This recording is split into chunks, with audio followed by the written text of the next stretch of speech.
The handheld gaming world is currently a battlefield. For the last few years, we've watched the giants trade blows. We saw the Steam Deck bring the masses to Linux, we saw the Legion Go try to win with sheer size, and we saw the original ROG Ally prove that Windows handhelds could actually be world-class. But right now, in 2026, the air has changed. There is a specific kind of tension in the community. You feel it on Reddit, you see it in the supply chain leaks, and you hear it in the whispers coming out of Taipei. The king is about to be dethroned by its own successor.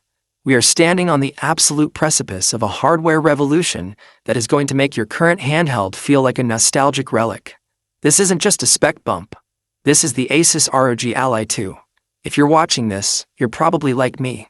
You've tasted the freedom of playing AAA titles on your couch, on a plane, or during a boring lunch break. But you've also felt the frustration. You've felt the battery die at the 89-minute mark.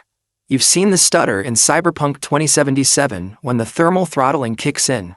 You've squinted at an LCD screen in the sunlight, wishing for those perfect OLED blacks. You've been waiting for a device that doesn't ask you to compromise. And today, I'm telling you, that wait is effectively over. The ROG Ally 2 is designed to be the endgame handheld. It's the machine that finally bridges the gap between a portable toy and a high-end gaming rig. Let's talk about the heart of this beast, because this is where the leaks get truly insane.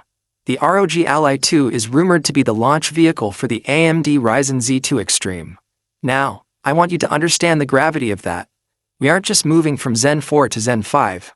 We are looking at a total architectural shift. The Z2 Extreme is built on a refined 3nm process that is specifically tuned for low-wattage performance. The benchmarks we're seeing are terrifying. We're talking about a 30% to 40% jump in multi-threaded performance over the original Z1 Extreme. Imagine running Starfield or Grand Theft Auto 6 at 1080p with high settings and getting a locked 60 frames per second. No more FSR ghosting, just to make the game playable. No more choosing between performance mode and actually being able to see what's happening. The Z2 Extreme turns the Ally 2 into a pocket-sized monster that can legitimately go head-to-head with an Xbox Series S. But power is nothing without a window to see it through. This is the upgrade that has every USA gamer reaching for their wallet. The display. The original Ally's 120Hz VRR screen was good, but in 2026, good isn't enough. The Ally 2 is moving to a 7-inch, or potentially 8-inch, OLED panel. But it's not just any OLED. It's a 144Hz variable refresh rate OLED. This is the holy grail of handheld gaming. You get the infinite contrast ratios, the true blacks that make space games like Elite Dangerous look bottomless, and the vibrant colors that make Hades 2 pop off the screen. But more importantly, you keep the VRR. That means even if your frame rate dips to 45 or 50 in a heavy fight, the screen syncs perfectly, and you never see a single tear or stutter.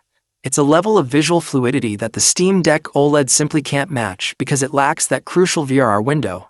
Now, I know what you're thinking. All that power and a 144Hz OLED screen? The